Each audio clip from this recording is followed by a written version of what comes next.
Are you a woman of God who has an amazing program that you developed? It's a drama program or a grief program or maybe something that deals with health or trauma healing. And you know if you were able to partner with churches, it could really make an impact on hundreds, maybe even thousands of lives. But for some reason, when you're reaching out to churches, they are giving you the silent treatment. They're not responding, and you don't know why. If that's you, then you are in the right place because today, in this Sister Start Your Ministry Hour, we are diving into the topic of how to partner with churches to increase your impact.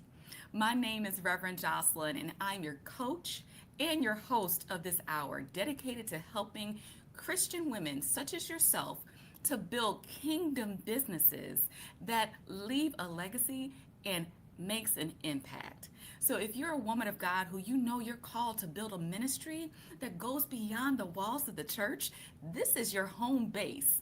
Every Sunday night at 6:30 p.m. Central, I'm live teaching women just like you how to answer that call. Now, one thing that we do every week is we do roll call because I love to know who is in the house with me. So if you're a first timer, you want to follow suit with my regulars by putting your name and what city you're representing in the comments because I always love to know who is here. And if you're watching the replay, don't you think you get off easy either. All you do is put hashtag replay and you put your name and city in the comments so I can recognize you as well. So let's see who is here with us today. We have Pastor Valerie from Chicago in the house. Welcome back, sister. Good to have you here. Diana, sis, good to have you from Orlando. I was just in Florida this weekend. Had a good time out there. Susan, hey Susan from Virginia. Virginia's in the house. My sister Michelle, good to see you representing South Carolina. Miss Rosie, Charleston, South Carolina. All right. South Carolina's in the house deep tonight. Loving it. Divinely Purpose. I love that handle. What is your name, sister? Let us know. We have Reverend Beverly, North Carolina is in the house. Good, good, good. Okay, Divinely Purpose is from Atlanta. Catherine, we see you from the VA, Dr. Arlene. Hey, all right. Maryland in the house. I'm seeing my members show up strong. Kyrie from Colorado. We got Austin, Texas. I'm going to be in Austin, Texas soon, Millie, in a couple weeks. You have to let me know where I need to visit. Divinely Purpose. Alicia, good to know your name, sis. Glad to have you here. Continue to put your name in the comments so we can connect. And again, replay people, you know I love you too. So please make sure you let us know that you are here. All right, so today we are talking about the top 3 mistakes women make when trying to partner with churches for their ministry.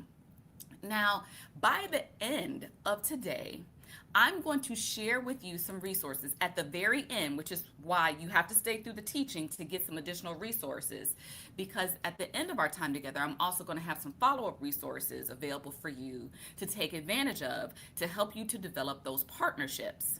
Okay, now if you know of a sister who is trying to do this, it's not too late to just send her a quick text and say, hey, jump on this live right now. She's teaching on how to develop partnerships with churches, which is huge for women of God who are doing this work in ministry. Okay, a couple more shout outs. Diane, good to see you, sister.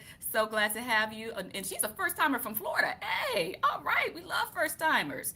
All right, Dawn from Arizona, good to have you. Good to have you. Okay. All right, sisters. So as we get into the teaching tonight, let me just share a little bit about my background so you can understand the context that I'm teaching from.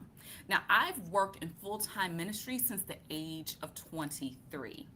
And my first time in ministry was working at my church. I was working full-time there, and for over a decade, I was one of the people who I was running a nonprofit at my church. I helped to identify partnerships where we would bring in outside organizations such as yours, and I would write grants to identify partner organizations. So for some of you might be thinking churches don't have money. Not necessarily. like churches like the one I work for, I wrote grants and partnered with organizations all the time. Okay. So I ran a nonprofit at my church for over a decade. Then I stepped out and then started my own kingdom business. And I developed a national Christian trauma healing business. And this was a process that took time, but over the years, I was able to learn how to network and connect with other churches. And I was able to partner with a mega church in Atlanta to train their team on trauma healing. I partnered with churches in North Carolina, Chicago. I mean, all over the country, I've trained thousands of people. And churches was one of the ways in which I did it. I have trained over 20 churches in Chicago through partnerships. So this is something I'm very passionate about, because if you have a ministry or a program like Rhonda does, Rhonda has a drama ministry, good to see you, then we need to make sure that we get them into churches. And I want to take a moment to kind of get a feel of who's here. And if you're looking to partner with churches, go ahead and put in the comments for me, what type of program or ministry do you want to bring into churches? Like, I know some of my sisters here because they're members, like Rhonda. I know you're doing a drama ministry. Some of you do sexual violence. Some of you do divorce recovery. Dr. Michelle, I know she does cancer support. But tell me, especially for some of you who are newer, what type of program do you desire to bring into a church to support people? Okay, and that can help me to kind of speak to certain things. All right, so I'm gonna be looking for that in the comments. Okay, Catherine says principled leadership. That's good stuff. Churches need leadership training, so amen. Okay, what else do we have here? I see quite a few sisters here watching live, so talk back to me. Diane, good stuff. Health and wellness, needed, is very much so needed. And Diane, I would love for you to be more specific for me. So what type of health and wellness? Is it mental health? Is it physical health? What type of health and wellness ministry are you looking for? Okay, we have grief support, especially for parents that have lost their children. This is good. Okay, Rhonda, she's working alongside of churches to enhance drama ministry for outreach and discipleship. Okay, so we got a good variety here, and continue to put what your focus is in the comments. This is also a great opportunity for networking as well. Okay, so here's the thing. I know, this is what I know about you. You are a heart-centered woman. Like, you are someone who cares about God's people, and you want to make a difference. You genuinely want to help people, and you're trying to do everything that you can to do so. And I also know, sis, that you've spent a tremendous amount of time working to develop workshops and curriculum and programs. I mean, you have honed your craft. Many of you have certifications in the area in which you desire to offer support. And you know that if you are able to get connected to the right people, get in front of the right people, have the right partnership, you can make a real difference in the lives of so many people. But you're frustrated. Anybody here frustrated? Any of you frustrated here because you are struggling to make these partnerships work? Tell the truth. I see more people putting things in the comments here about what their focus is. All right, I love this. Good. And yes, I see many of you like, yes, I'm frustrated. Yes, all the way. I'm trying. Why are they not responding? Well, we're going to get into this, because what I want to cover is some blind spots that we might have. Like, have you ever, and I know most of you have, been driving on the expressway and you're just cruising, and then you are like getting ready to change lanes, and you check your mirror, but then as you're getting ready to shift into the next lane, you realize, oh my goodness, there's a car right there, and they were in your blind spot. Well, This is something that we all have sometimes in life. Sister, this is not a matter of your program not being amazing. It's not a matter of you not being someone who's called to this work. Honestly, it could be these three mistakes that I'm about to cover with you over the next few minutes that literally could have been the blind spots that's preventing you from getting these partnerships that you desire. And so this is what we're about to cover. All right. Now, mistake number one. Mistake number one that I see a lot of sisters make is they're leading with their program instead of the church's problem. Okay, this is huge. I'm going to say it again for the people in the back. You are leading with your program instead of the church's problem in mind. And because of this, this comes across the wrong way, because when you are often approaching a church and you're thinking like, I have something amazing. Oh, like my drama program, my health and wellness program, my grief recovery program, my divorce care program. I have something so fabulous. How do I convince this church to bring me in to do this work? Like can we be honest? Can we tell the truth, shame the devil? Can we talk about how we do this? We have this stance sometimes, but that's the wrong posture, sisters, okay? Instead of thinking, how can I convince a church to bring this in? A church is sitting here thinking, in contrast, they're thinking something completely different. They're thinking, why does our congregation need this? And if you're unable to answer that question, then it's something where there's a disconnect here. So here's a pro tip. Here's a pro tip for you. A church partnership has to make sense inside of the church's ministry context, not simply inside of your vision. See, you are passionate about whatever subject that you have expertise in, or you've gone through something maybe very challenging and you understand the importance of it. But for a church partnership to work, it has to make sense inside of their context. And it can't just be something that you're simply excited about, even if it's good. This is why you can have an incredible website, an incredible curriculum. Like you have an email that explains like all the reasons why a church should partner with you, and you still get no response because you've only focused on answering, okay, what I offer. I offer this program, but you haven't gone back to the first thing of saying, okay, what problem do I what problem do I solve essentially for this church that they actually care about solving? Because they have to see the value in what you are offering for it to make sense. So thinking about why does this matter for the churches that you're reaching out to now? Because think about it. How many of you are very active in your church? Like you are, like you've worked there for a long time, or you like are in leadership.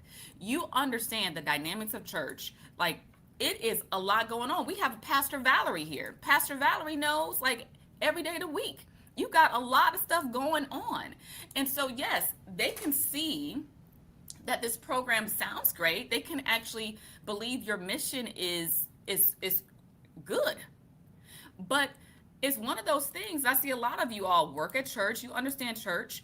So they see your mission as a good thing, but it's not something that for them right now, you're not connecting it when you're proposing it to answering a problem that the church desires to solve. Because when it comes to weighing, okay, we need to do like our core functions of the church, like we need to make sure that we are meeting our church budget, we need to make sure that we're managing our existing ministries. They already have these priorities.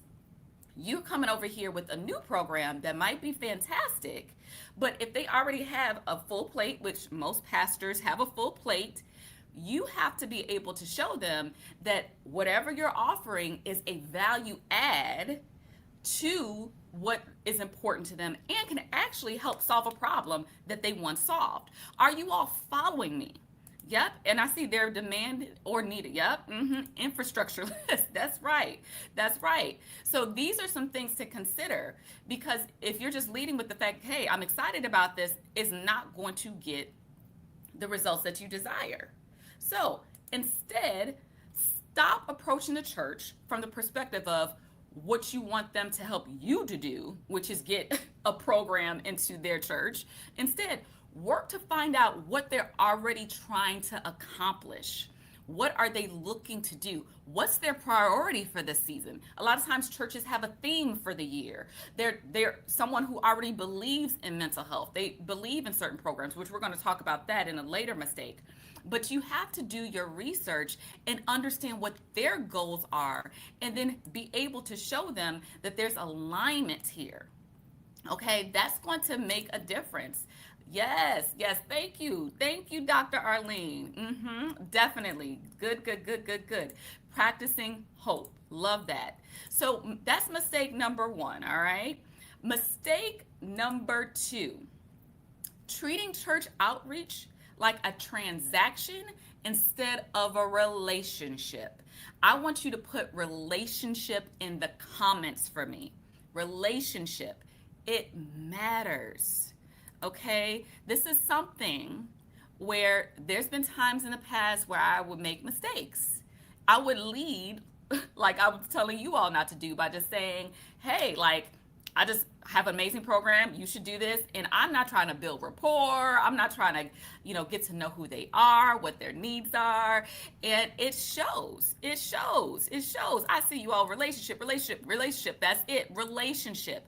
All of this matters, okay? Because through the relationship, it helps people to say, okay, I want to work with you, okay? Because if you just approach and skip this relationship piece, this is what this is going to look like. It sounds like, how do I get churches to promote my program? Like, it sounds transactional. Or how do I get my program in front of their women? It sounds like you're being used. Like, have you ever had someone in your life and they just kind of come up to you and they just start asking for stuff?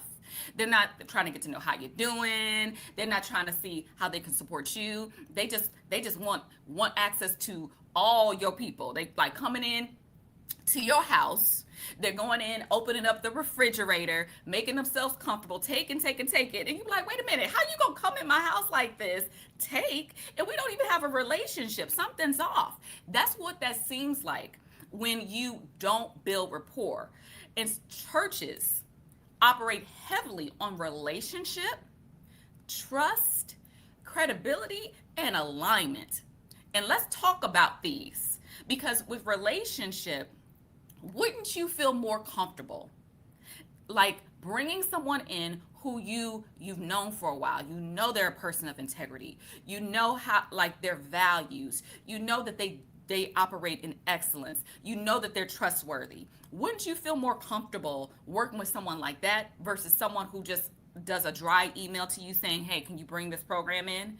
Of course you would.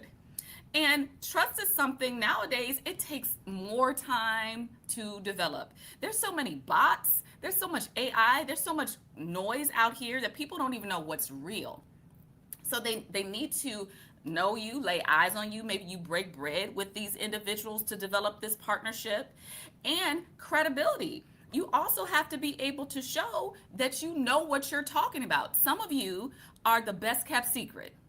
And yes, I'm stepping on some toes. Some of you are incredible. You have certifications, you've gone to school, you've been serving in this capacity for years, but you're very humble. And you don't let people know your experience and your background. And you're not putting yourself out there as a subject matter expert. And so people don't know. They might think you're nice, but they don't fully understand that you also have an area of expertise. And that's important. The other thing is alignment, because sometimes even if your program is amazing, if there's a lack of alignment there, maybe this church has different values than you. Maybe they have different theological worldviews. There's certain churches that still don't believe in women being in leadership. There's certain churches that still believe women should not preach. There's certain churches that have certain theological beliefs that are not in alignment. And some of them have different priorities. So even if you do the first three, and you have that down, there's some who still will not support you. And understanding that is important. You want alignment in values and shared vision to make this work. I appreciate Diane being, that's me, sister. You can't be hiding out here. We need people to know who you are. I appreciate the honesty. We're going to get you out there, Diane. Understanding the denominational disciplines. That's right. Yes, yes, yes. This is good, sisters. Okay. And as we're going, let me know what's standing out to you that's helping you as you're kind of thinking through, how am I going to get my church ministry out there? Okay, so churches, we understand we need that relationship. We need that trust. We want that credibility. And understanding, here's where people get it wrong. They think that visibility is the same thing as relationship, and it's not. And interest is not the same thing as trust, okay? Last point, contact is not automatically a partnership. All three of these are myths that I'm busting right now, because I'm telling you, you might post something on social media. You might send out an email blast. I have thousands of women on my email list, thousands of churches who I've connected with. But just sending out a email blast is not going to necessarily get people to sign up. And it's not having just someone being interested in your stuff that's going to generate the trust for them to want to work with you. And this last point about contact not meaning automatic partnership. I've had discovery calls with churches before, and I would sit down with them and I would tell them about the program, and they were smiling and they seemed like they were interested. And sometimes, I'll be honest, they ghosted me. They didn't follow up. They had, they were like, okay, I got to talk to my board. Next thing I know, I don't hear anything back from them. And I realized, okay, sometimes it just wasn't the right partnership. But I think also one of the mistakes that I made was I had this initial meeting and I was just trying to go in right away for, quite frankly, the sale. And I know that sounds like terrible because we're doing like ministry work. So for some of us, like sell, yes, I was trying to sell them on bringing my program in to their church. And I was trying to do that during the first meeting. And it was transactional versus me taking the time to ask the questions. See, who are the decision makers who need to be at the table, making sure that I'm building that rapport and being able to articulate the problem and the needs and all the things that I'm going to be teaching the women in our community about. That's a heads up. All of my members who are here, you go ahead and put your name in the comments. Shout out to my members. We're going to be talking about some of the things that you want to do in our mastermind. We're going to be having a separate training on how to develop partnerships with churches and be able to do it the right way versus the wrong way, okay? And I see, yep, relationships, trust in relationships. That's right. So true. Okay, all right. I appreciate the feedback, sisters. That is so good. So good. Okay. All right. So here's a couple things that I want to make sure that we cover here. All right. When we are working with churches, slow down and remember that this is ministry. And this is something that's not transactional. And yes, you want your program in their church, but at the end of the day, with this partnership, you want the right alignment. You don't want to just partner with just any old church. You want to partner with churches who are the right fit. Okay, I see my members here in the chat. I see you, Rhonda. I see you, Dr. Arlene. I see you, Beverly. Yes, I see you, members showing up strong. Susan has been one of our mastermind members. Good, good, good. All right, ladies. So with this, the third mistake, and this is huge. All right, get this, because this actually could be mistake number one, because if you don't have this clear, you are shooting in the dark. Trying to reach every church instead of the right church. Okay? Trying to reach every church instead of the right churches is a big mistake that we see churches make. And this is something that, or we see women make. when it comes to partnerships. And this is something I want you to avoid, because if you're trying to partner with just churches, and I hear women say that to me, they're like, I want to work with churches. Can we just like play a game? Guesstimate, how many churches are there in the United States? Just take a wild guess. How many churches are in your state? Don't let y'all be in the Bible Belt area. Oh my goodness. I mean, there's churches on every corner, like in Chicago. Like there's a block where I would drive to my job when I was working full time, and there would literally be between like 3 blocks about 15 churches. Yes, Beverly, that is correct. A gazillion. A gazillion churches.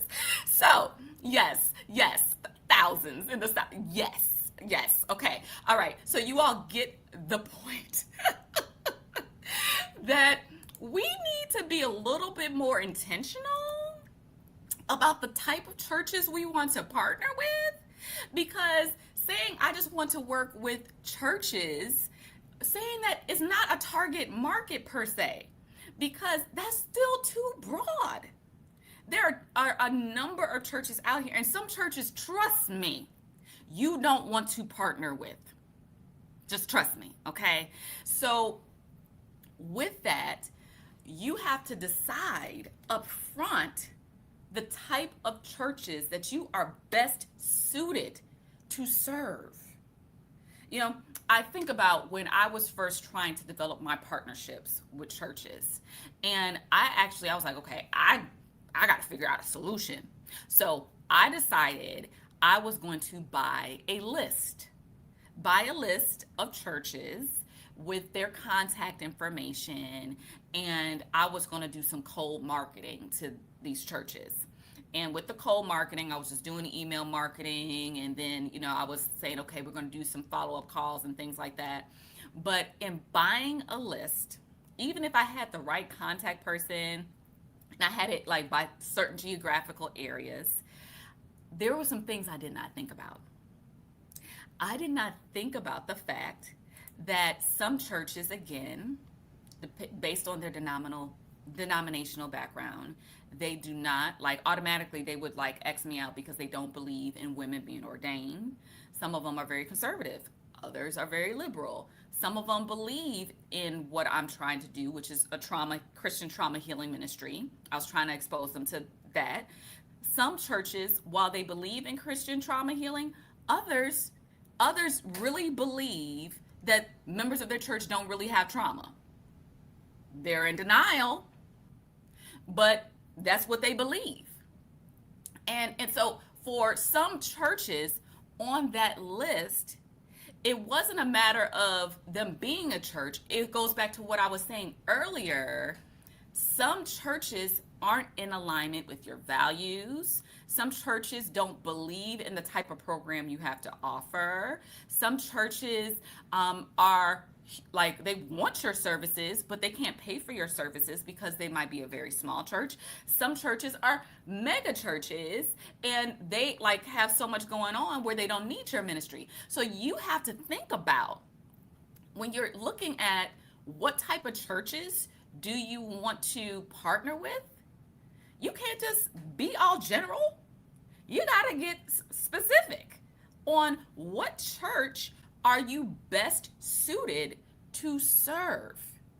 And if you're able to narrow this down, the demographic size, the region, their beliefs, and have something at play, then you'll be better able to target the churches. Because otherwise, if you stay general, what you're doing, you are grabbing a big pile of spaghetti and you are throwing the spaghetti at the wall to see what sticks. And you're wondering why you're frustrated because you're not getting the response. No, sister, you have to find churches who you are best suited to serve, who have the same understanding of that problem, and they are willing to invest. Okay, does that help you? Talk back to me. Pastor Valerie says, say that again. Okay, so that does talk. Okay, that hit. Susan says, wow. Okay, good. Yes, and I'm glad. Partner with churches who show interest in the area I'm interested in. Yes, yes. They have to believe it's important. I've done in my work, I've done focus groups before, and it's fascinating. I would talk to different churches and interview them and get feedback from their congregation. And some churches, I mean, they were all in Chicago. Some of them said, yes, like our members, we talk about trauma, we believe in dealing with this, like we're open to this. Others, it was like, we don't air our dirty laundry. We don't talk about this. We might have a testimony about it, but we don't, step out. And I realized, I'm like, oh my goodness, church culture matters. Looking at the difference. And then also, again, some churches have budgets, some don't. You just have to figure out what makes the most sense for you. Okay? So we see, be intentional. Churches may be messy and not ready for the programming. Yes, it's very true. Very true. So, sisters, we covered these top 3 mistakes. I'm just recapping the main ones that we covered here. Mistake number 1, leading with your program instead of the church's problem. Stop doing that. Number two, treating the church like it's a transactional relationship instead of something where you want to build relationship and trust. Mistake number 3, you can't partner with every church. Now, every church is the right fit for you. All right. Now, I know I covered a lot, and this was at a high level. Okay. So what I am going to do for you as an added resource, for those of you who are like really serious about like getting this done, like you really want to partner with churches and you need support. Well, for those who are already members of our mastermind community, again, sisters, I'm going to be doing a training on this for you. Like, so for our upcoming group coaching call, this is the focus. I want to help you all to partner. So my mastermind members, you all already got this. Do not worry about it. Okay. But for those of you who are not a part of our community yet, and you're looking for support to help you to be able to get into churches, have a couple things for you. So first, you want to book a free resource connection call with our team. Now, the link to do so is a link across the screen, but also it might be easier for you to just kind of look at the show notes and just click the hyperlink to schedule a resource connection call. It's a free call with our team to kind of learn about your ministry, your focus, everything that you're trying to accomplish. On that resource connection call, our team is going to ask you some questions on how we can support you. But in addition to that, you can let them know that you were watching this episode and you would specifically like the checklist that I've created to kind of summarize the teaching from today, right? If you want that checklist, all you have to do is first schedule this resource connection call and then let my team know, hey, I really want this checklist so that I can like begin to partner with churches. It kind of gives a summary of key things to help you to get started. So like, sister, for some of you, you have been trying to do this on your own. You don't have to. Like as Pastor Valerie just said, book the call. You do not have to continue to struggle by yourself. If you know that you want to get in these churches to make a difference, to get something sustainable, we have some things to support you, okay? And Catherine, you said a call to partner with churches. Then sister, absolutely you want to book this call. So join my team for this free resource. You'll get the checklist. And if you enjoyed today's episode, go ahead and first like this episode so YouTube knows that this was helpful, and share this with any friends that you know who can benefit from this resource or today's episode. And just a reminder, please set your clock for next week, same time, same channel, at 6:30 p.m. Central for our weekly Sister Start Your Ministry Hour. Super excited about some of the things I have in store for you. I got a lineup for you over the next couple weeks, sisters. So be sure to be here next Sunday and invite a friend. All right. I see your resilience. I see you, sister. She already booked her call. Good stuff. Thank you, Rhonda. Call for sure. I love it. I love it. Thank you, my sisters. I see my mastermind strong. I love you all. Thank you for being here with us today. Many of you, I look forward to our team supporting you on our resource connection call. And bye for now. We will see you next week. God bless you, sisters. Take care.